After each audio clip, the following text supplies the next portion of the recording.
അല്ലാഹു സുബ്ഹാനഹു വ തആല വിശുദ്ധ ഖുർആനിൽ സത്യം ചെയ്യാൻ എടുത്തു പറഞ്ഞ 10 ദിവസങ്ങളിൽ പെട്ടതാണ് ദുൽഹിജ്ജ 1 മുതൽ 10 വരെയുള്ള ദിവസങ്ങൾ. അല്ലാഹു ആ ദിവസത്തെ പിടിച്ച് സത്യം ചെയ്യണമെങ്കിൽ അതിന്റെ ഒരു മഹത്വം എത്രയായിരിക്കുമെന്ന് നിങ്ങൾ ആലോചിച്ചിട്ടുണ്ടോ? അതങ്ങനെ സാധാരണ പോലെയുള്ള ഒരു ദിവസമായിരുന്നുവെങ്കിൽ ആ ദിവസത്തെ പിടിച്ച് അല്ലാഹു സത്യം ചെയ്യുമായിരുന്നോ? ദുൽഹിജ്ജയിലെ ആദ്യത്തെ 10 രാവും പകലും തന്നെയാണ് സത്യം എന്ന് അല്ലാഹു പറയണമെങ്കിൽ ആ ഒരു ദിവസത്തിന്റെ മഹത്വം എത്രയായിരിക്കും?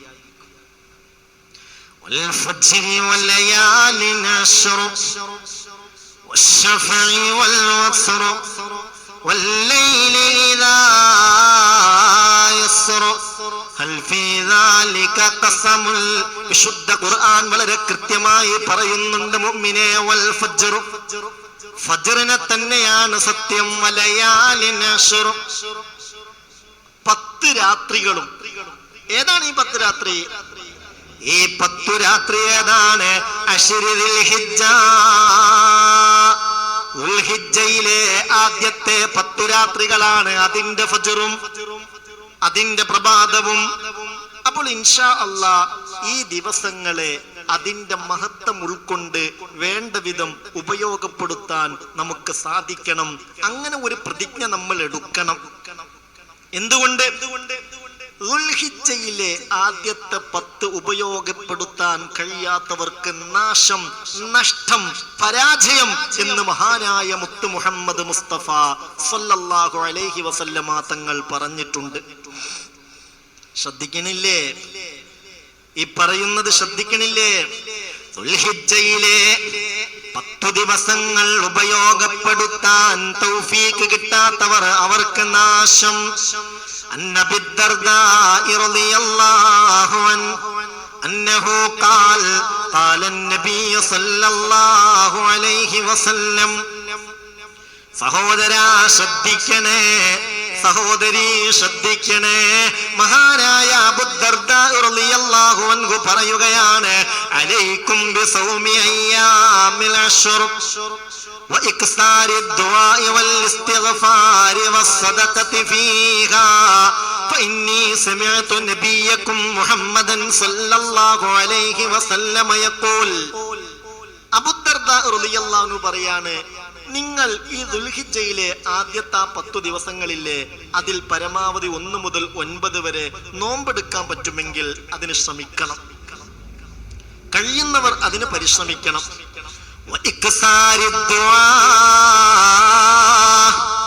ഈ ദിവസത്തിൽ ദുആഇനെ വല്ലാതെ വർദ്ധിപ്പിക്കണം. ദുൽഹിജ്ജ ആദ്യത്തെ 10 ദിനങ്ങളിൽ പരമാവധി ദുആഇനെ വർദ്ധിപ്പിക്കണം. വൽ ഇസ്തിഗ്ഫാർ, ഇസ്തിഗ്ഫാറിനെയും വർദ്ധിപ്പിക്കണം. വസ്സദഖതി ഫീഹാ, എന്തെങ്കിലുമൊക്കെ നിങ്ങളെ കയ്യിലുണ്ടെങ്കിൽ സ്വതക്ക കൊടുക്കാനും ശ്രദ്ധിക്കണം. ഏത് ദിവസങ്ങളിലായിട്ട്? ദുൽഹിജ്ജ 1 മുതൽ 9 വരെ ഉള്ള ഈ ഒരു ദിവസങ്ങളുണ്ടല്ലോ, ആദ്യത്തെ 10 ദിവസങ്ങളുണ്ടല്ലോ, ഈ ദിവസങ്ങളിലായി ഉള്ളത് അർഹർക്ക് കൊടുക്കാനും നിങ്ങൾ ശ്രദ്ധിക്കണം. എന്തേ ഞാൻ ഇങ്ങനെ പറയാൻ കാരണം എന്നറിയോ? അബൂ ദർദാ റളിയല്ലാഹു അൻഹു പറയുകയാണ്, ഇങ്ങനെ ഞാൻ പറയാനുള്ള കാരണം കേൾക്കണോ? ഫഇന്നീ സമിഅതു നബിയക്കും സല്ലല്ലാഹു അലൈഹി വസല്ലം, ഹബീബായ നബി തങ്ങൾ പറഞ്ഞത് ഞാൻ കേട്ടതാണ്.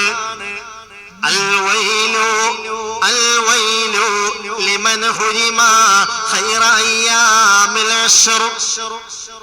ദുൽഹിജ്ജ മാസത്തിലെ ഈ 10 ദിവസങ്ങളിലെ ഖൈർ തടയപ്പെട്ടവർക്ക് വൈൽ, ഖൈർ തടയപ്പെട്ടവർക്കാണ് സർവനാശവും.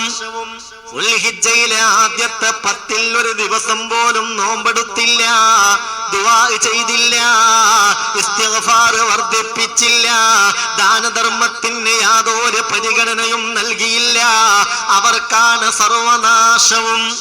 അതുകൊണ്ട് നിങ്ങൾ നോമ്പെടുക്കാൻ ശ്രദ്ധിക്കണം, സദഖ കൊടുക്കാൻ ശ്രദ്ധിക്കണം. അലൈക്കും ബിസൗമി താസി ഖാസ്സ, 9 ദിവസവും നോമ്പെടുക്കൽ നോമ്പെടുക്കൽ സുന്നത്താണ്. ഇനി 9 ദിവസം നോമ്പെടുക്കാൻ കഴിഞ്ഞിട്ടില്ലെങ്കിൽ മിനിമം ദുൽഹിജ്ജ 9-നെങ്കിലും അറഫ ദിവസത്തിലെങ്കിലും നിങ്ങൾ നോമ്പെടുക്കാൻ ശ്രദ്ധിക്കണം. فإن فيه من الخيرات أكثر من أن يحصاها العادون.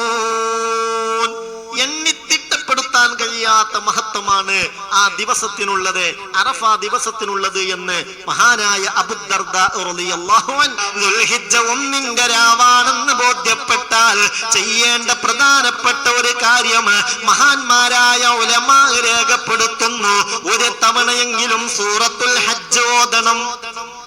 എന്നാലോ ഒരു തവണയെങ്കിലും സൂറത്ത് ഹജ്ജ് ഓതിയാൽ മരണത്തിന് മുമ്പ് ഹജ്ജിനുള്ള മാർഗം അല്ലാഹു എളുപ്പമാക്കുമെന്ന് മഹാന്മാരായ ആരിഫീങ്ങൾ രേഖപ്പെടുത്തിയിട്ടുണ്ട്.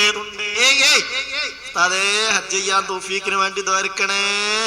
മക്ക കാണണം, മദീന കാണണം, ഹജ്ജ് ചെയ്യണം. ഹജ്ജ് ചെയ്യാതെ ഇസ്ലാം കാര്യത്തിൽ 5-ാമത്തതായ ഹജ്ജില്ലാതെ മരിച്ചു പോകുന്നൊരു അവസ്ഥ വരുത്തരുത് എന്നൊക്കെ സങ്കടത്തോടെ ദുആ ചെയ്യാൻ ഏൽപ്പിക്കുന്നവർ പലരുമുണ്ടല്ലോ നമ്മുടെ കൂട്ടത്തിൽ. അള്ളാഹു നമുക്ക് തൗഫീഖ് തരട്ടെ. ഒന്നാമീൻ പറഞ്ഞേക്ക്. അള്ളാഹു നമുക്ക് തൗഫീഖ് തരട്ടെ. അള്ളാഹു ഒഴുകാതെ ആ പുണ്യനാട്ടിൽ നമ്മളെ എത്തിക്കട്ടെ.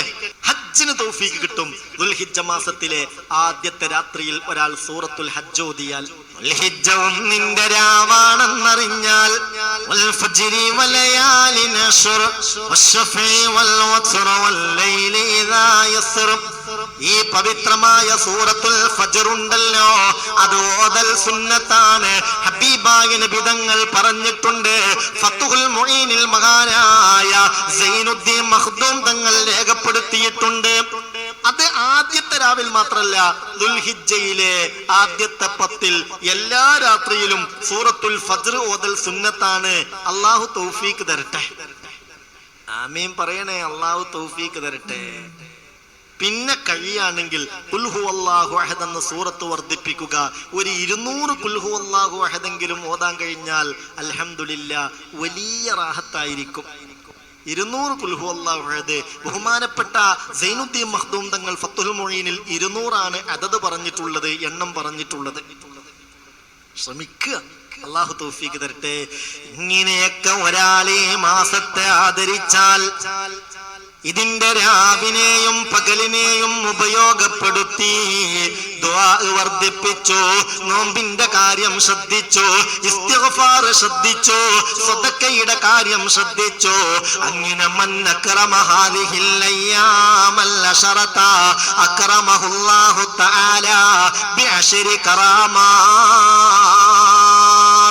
സഹോദര സഹോദരി, ഈ മാസത്തെ ഒരാൾ ഈ നിലയിൽ ആദരിച്ചാൽ, ബഹുമാനിച്ചാൽ 10 നിലയിൽ അല്ലാഹു അവനെ ആദരിക്കുമെന്ന് മഹാന്മാരായ ഉലമാ രേഖപ്പെടുത്തി. ബഹുമാനപ്പെട്ട മുഹയ്യിദ്ദീൻ ശൈഖ് റളിയല്ലാഹു അൻഹു തന്റെ ഗുനിയ എന്ന കിതാബിൽ ഇത് രേഖപ്പെടുത്തിയിട്ടുണ്ട്. അല്ലാഹു തൗഫീഖ് തരട്ടെ. പിന്നെ ഈ വയലൊക്കെ പറയുമ്പോൾ ഒരു കാര്യം ഞാൻ പറയാ, അള്ളാന്റെ തൗഫീഖ് കിട്ടിയാലേ ഇതിനൊക്കെ കഴിയുള്ളൂ. ഇല്ലെങ്കിൽ ദുൽഖഅദും കണക്കാണ്, ദുൽഹിജ്ജയും കണക്കാണ്. അത് കഴിഞ്ഞ് ഇനി മുഹറം വന്നാലും സഫർ വന്നാലും ഏത് മാസം വന്നാലും പ്രത്യേകിച്ചൊരു പരിഗണനയും നൽകാതെ അങ്ങനെ കഴിഞ്ഞു പോകും. അങ്ങനെ ആവരുത് നമ്മൾ. അല്ലാഹു ആദരിച്ച മാസങ്ങളും ദിവസങ്ങളും അതാ നിലയിൽ കണ്ട് എന്തെങ്കിലുമൊക്കെ നന്മകൾ വർദ്ധിപ്പിക്കാൻ നമ്മൾ തയ്യാറാവണം. അള്ളാഹുവിനൊക്കെയുള്ളൊരു മനസ്സ് നമുക്ക് തരട്ടെ. തൗഫീഖ് അല്ലാഹു തരട്ടെ. ഭാഗ്യം അല്ലാഹു വിധിക്കട്ടെ.